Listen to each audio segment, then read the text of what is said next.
Okay, so the way that the brushes work, the brush tool is right down here. So if we go, if you click hard on it, you'll notice that there's two tools under the brush tool. One of them is the regular paintbrush and the other one is the blob tool. So B for brush and Shift B for the blob brush tool. So they're two different tools, and we'll talk about the brush tool first. So the brush tool kind of works like the pen tool or the pencil tool, and basically it makes a stroke. So it makes a path. So if I do this, you know, kind of goofy over here, now notice how see how it kind of cleaned it up? Now if I hit the letter A for direct selection and I click, I can see all the points that were made here. So if I want to move them around, I can move them around accordingly, even though it's a brush, right? So let me hit delete. So I'm going to grab the V tool for select the whole thing, and I'm just going to hit, whoop, I got to grab the whole thing and hit delete. Now I have two. So what happened there was I had my selection tool on, and my selection tool just deleted, I had 1 point selected, so it just deleted that 1 point. That was why that happened. Let's go back to the brush tool and just make a simple brush stroke. And I'll make another brush stroke here. Oops, kind of a crummy one, but okay. So to change this into like lots of different brush strokes, we also have what's called a brush palette.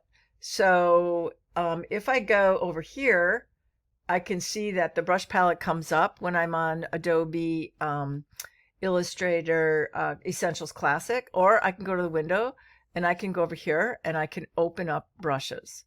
So when I open up brushes, just like all the other palettes that we've been talking about, there's a little library down here at the bottom.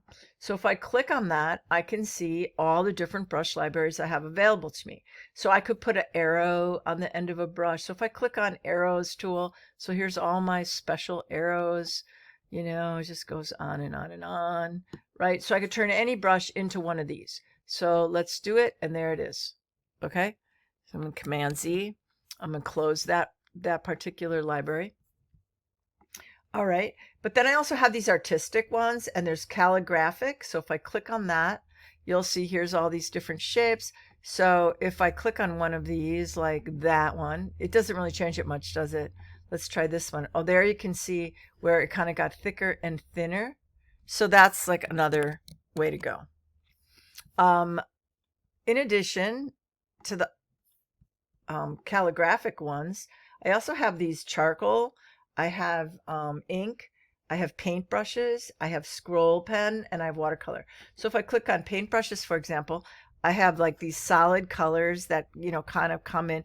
And there's this one that's sort of like a watercolor. But if I click on that, you can see that I can start to develop, you know, all these different types of brush strokes, right? And notice that they get added to my my basic strokes over here. So now I can see that they're in there. In this file. So if I open up this file again, those strokes would be waiting for me. So it's not like I have to go back in here. I could just keep using them from here. Now if I go to another one is watercolor.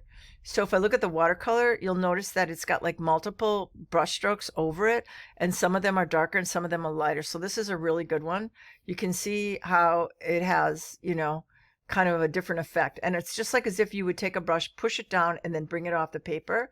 So if I use my arrow, my direct selection key, you can see where I could, this doesn't have any extra points, or maybe it does. Let's just see. There we go. So I can alter. It's still, no matter what, it's still a stroke. It's still a path, right? So I can increase the size of this. So if I go over here into the properties panel, right over here, I can go and go, oh, let's make it really big and say 16. And oh my gosh, that looks pretty awful. All right, let's Command Z. But let's try a smaller one. Let's try 4. Okay, so that's what I get. So you get like some pretty interesting different strokes. I can change the color of it. So if I go here, I want to make it kind of an olivey green. So there I've made it green. Okay, so I can do any of those things. Now there's also vector packs that you can get. This is a grunge brush. They're kind of interesting. So see how it kept the green color and it just changed. And again, they're still on a vector, so I can, move things around if I find my point in here somewhere. I can, let me just click off and grab a point. I can alter it accordingly. A lot of fun things you can do with that. Here's another one, right? But the one thing to remember though is that this is still a path. There's only one line in here, so there's only one vector line. So if I go and take this brush tool, and it's going to remember what I just did, and I go and make a circle and try to join them, you'll notice if I go to my direct selection tool, and let's zoom all the way in. And honestly, I just want to get something more simple. So let's see if I can, well, I have to have it highlighted. So there you can see my 2 points. It looks like they don't join the way that the pencil tool and some of the other tools will do. So that's, and I just want to change this. There we go. So I can see them. So see that they're not joined. So it'll try to fill this, but this is not an object. It's still a vector, right? Still just a path, but I can join them. So if I go to my direct selection tool and I just go and, kind of put an X over those two, like a little box over those two will be selected. Notice this one over here is white. You see that one over there? It's still white. I can go up to Object, Path, and Join. And now notice that they are joined. So now I actually have an object. And I could have filled that object before, but I'm going to fill it now just because. Okay, so there it's filled. If I want to change the opacity of that fill, I can do that. I can come over here because right now it's on the fill. I'm actually changing the whole thing. So the only way to change the opacity of just one or the other at this point would be if I would go into my appearance panel. So if I go to my appearance panel, you'll see, because I have it highlighted, and I'm going to just change the color of this stroke so that it makes it easier to understand. So there's a really awful orange. So notice that they both have an opacity default, right? So if I click on this, I can see the opacity is at 100%. I can drop just the opacity of one thing, or I can bring it up. I can change the size of this stroke, if I wanted to, by clicking on the stroke. So, or the color rather. So if I want to get it brown, I can do that, right? If I want to change the opacity of the fill, I can double click the opacity of the fill and see the transparency comes up, and I can go ahead and change the opacity of the fill. All right. So, and if I want to put another stroke on here, I can just go ahead and go to New Stroke. I can change the size of that stroke. Let's make it 6 points. And I don't know what the other one was. Let's make it 9 points. Okay. And then the opacity is at 100%. And so if I want to change the color of this stroke, so I can see the difference of it, we'll change it to orange. Hopefully it's taking it, making sure. Oh, it wasn't on. Okay, so I have to do it again. I knew something was wrong. Command Z. Okay, so another stroke. There we go. Now we see the other stroke. And notice this one doesn't have the brush on it. I'm going to change it to orange. I'm going to add a brush stroke. Hopefully. There it is. Crazy. Change the opacity. And double click that. And now it's showing me here. So if I change it down, right? And then I could drag this around. So one thing I like to do, so it's showing me, what stroke, what do I have on there? So I'm going to go and drag it underneath. So now this stroke is on top and that one's on the bottom. So let's Command 0. So there you can kind of see what I did. Now, I mean, that's not beautiful, but definitely you could see where it could be helpful. Like, especially like in building backgrounds. If you want to, let's just hit delete on that. So notice now if I click off and I go back to appearance, if nothing's highlighted, the appearance won't show anything. It'll only show what's highlighted. Okay, so I'm going to keep hitting delete there. Okay, so there's another thing I want to show you, and that is like if I wanted to make a little background, I'm just going to make a miniature little background. I'm going to take this stroke, this brush, and I'm just going to make like, well, I didn't want to stop. I'll just make like a mountain range-ish kind of thing. All right, sort of ugly. And notice that's in two parts because I stopped and started it, right? So I can't join this one the way that I could join one that was a continuous line. I would have to have this be a continuous line. If I try to join these two ends, they will not join. So just to kind of tell you that, that's really important to know. So I'll just use this one as my hill, and I'll grab my A tool or my direct selection tool, and I'll just drag it out. Okay, so this, say that's the bottom of where I want to put something. And now I could go ahead and, change this to, like if I use my eyedropper, I should be able to get it to do that. So it got the color, and then I can go ahead and put a stroke on it. I can change the opacity of it. So if I'm in appearances, let's go look again, open up our appearance panel and go to my stroke. It shows me I have my grunge brush on here. I can go to my opacity. So now if I go to my opacity, it'll go to that opacity. It shows me which one I'm changing. And then I can change it. And I could layer this up and make a million things, right? So Command C, Command V, make another one, lay it on top. I could make water. I could make who knows what. If this were like a solid big, box down here, let's just do that for the heck of it. So I'll just grab a rectangle. Okay. And then grab my direct selection arrow. I just want to bring that down a little bit. Maybe I'll add a point. Grab my direct selection arrow. Bring that up and then send that to the back. So I'll go Object, Arrange, Send to Back, and then I'll make it that green color, right? And I'll change the opacity.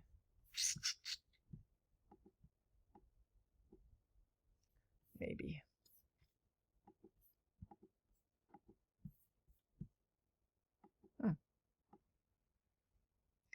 Oh, why don't you want to change the opacity? Oh, because I'm on the stroke, that's why. Let's see if I can get that to change. There. So, and then maybe I'd spray some grass on the top of this, and maybe put a bunch of these strokes on top. But in any event, I can create like a whole sort of thing by just playing with the, the opacity and the different strokes on it. I could put the same stroke, the brush stroke, on this. So like right now I have these extra strokes that I just made separately. Like there's one, there's two, but I have this thing. So if I want to put a stroke on this, I could just click it, the stroke button, and I'll just put a stroke on it, some ugly color. And then I will put a brush stroke on this stroke. So I can do that, right? And notice that that comes up in my appearances. So now if I want to change the opacity of the stroke, I should be able to do that. So there I did it. If I want to change the color, I can do that. And so on. Want to change the brushes I'm using? I can do that. So the appearance panel is really helpful, right? It's a nice tool that goes right along with your brush strokes and your fills. You know how to make an object by joining the edges of two paths. Then there's the blob brush. The blob brush is an entirely different kind of a brush. So the blob brush does, it doesn't make a path, it makes an object. Oh, wow. What does that mean? That's weird. So let's look. So we're going to go to the blob brush here, and I'm just going to make, and see how it doesn't have any kind of thing on it. I'm just going to make a weird shape. Okay. So now Remember before it wouldn't join? I had to join it. So let's zoom into this. Okay. So now if I go to my direct selection arrow, look at that. I don't have a line. What do I have? I have a full object. See, there's a vector line there, and there's a vector line there. If I take my selection tool and grab one of these points, well, I have to click off and then just get one. So if I grab that one point, I can alter this shape, right? Command 0. So this whole thing is like an object. It's not a stroke anymore. And here's the cool thing. If I take this tool and start doing stuff like that, now watch. Okay, let's grab our direct selection tool again. See what it did? It joined it. So I can make all kinds of weird whatever by just using the blob brush. So the blob brush, so if I go from here to here, now if I use my direct selection tool again, there you can see that's a stroke all the way around. I mean, that's a object all the way around. So if I want to fill in this little corner here, all I got to do is grab my blob brush and go whoop, whoop, whoop, whoop, whoop, whoop. And now I know you guys love the sound effects, I'm sure. But if I click on here, look at it's just filled it in, right? So it's a really useful tool for just creating really unusual things. Now, the great thing about it is, like, think about, okay, this is just like, I'm just playing, making something dumb, but like you could, do anything that you want to see through, like you want something to look like stained glass or who knows what. I'm just going to do something like that and like this and, whatever. And then if I want to change a color, I have to have it highlighted. Well, it looks like I don't. I think it's the only thing on here. Let's see if it does it. No. See, I have to have it highlighted. Now, see what it did? It moved it from stroke to fill because this is an object. So let's go ahead and change the color. And I can change the color. Now, here's the other thing. This is the really crazy part. Let's say I want to put a stroke on this guy. So let's just make it like, I don't know, some weird color, like orange. Okay. And now let's go to stroke and let's add a stroke if we can somewhere. Where's my stroke? Let me get out of here. I don't want style sheet. Go away. Where's my stroke? There. So there's my stroke palette. Let's bring it over here. So notice right now it doesn't have a stroke. So I'm going to put a so now I got a black stroke because that's what it defaults to. Let's make it yellow. Let's say okay, right? So right now I should have a yellow stroke on here, or kind of a ugly, I don't like that color. Let's find a better color. Okay, there we go. I have the stroke on here. Let's zoom in a little bit because this looks weird to me. Yeah, so see how what you have now is this is our selection. This is the outside line of the orange. So like if I delete the stroke, I'll just show you. So see how this is where that line is. The stroke goes 50% on this side and 50% on that side. So let me go back to that stroke. See it? So it went 50% on each side. Now I can increase the size of this and I can put a stroke, I can put a thing on it. What? Crazy. Okay, let's do that one. That's a little too big. Let's try that one. I don't like it. Let's try this one. Oh, okay. Command 0. See what I did there? Now, I'm in my appearance panel, and I can say, oh, I want to change the opacity of that, right? So if I click on that, where do I have to go? Oh, my transparency. Don't forget about our transparency. And we're going to kind of slide it over. See that? And now I'm going to do the same thing with this transparency of this fill. So this is the only place that I can change these things independently of each other.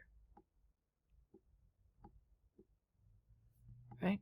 So now if I click off and I zoom in, I mean, it's pretty complicated, but you could do a lot of things with this, just a lot of things. So the brush tool, you've got all these brushes available to you. You can go onto Adobe, you can find vector packs of more brushes, Wacom brushes, other libraries of brushes, bristle brushes, decorative brushes, all kinds of things. I highly encourage you to play with this. It's great for doing background things, clothing, whatever, you know. You got a lot of brushes available to you. There's brushes that, you know, can look like actual oil paint, everything. I mean, it's just awesome. And you can work with the blob brush to fill things in. So this is still, I think, if I go back to the blob brush now, I don't think I'm going to get, yeah, see, I'm going to get that stroke, right? So that's not going to, it's not going to have, if I zoom into this, I'm pretty sure that if I click, see, that's separate now. So this is no longer, you know, so like if I'm on here and I try to go back to the blob brush, see, watch, it's not going to connect like it did before, right? It's only going to just create that stroke. But if I go between these two, now that is going to be one. See that? So once you've done these alterations, once you put a stroke on it, your blob brush isn't going to work the same way anymore. But so once you get it built, though, you can put a stroke on it and do all kinds of other things to it. So it's a very fun tool. It's great for filling in. It's great for doing hair and different things like that. Because you can change these points, you know, and make it more pointed or rounded or whatever. And then also the paintbrush is another really awesome tool that you can see how it took that, it remembered the paint stroke that I was on. So I have to have them highlighted or they don't work, but that's the actual stroke. And, you know, here's, so there you can see what it'll do. Depending on the direction you go, it'll change the way the stroke looks. And you get some pretty weird looking stuff. But a lot of fun.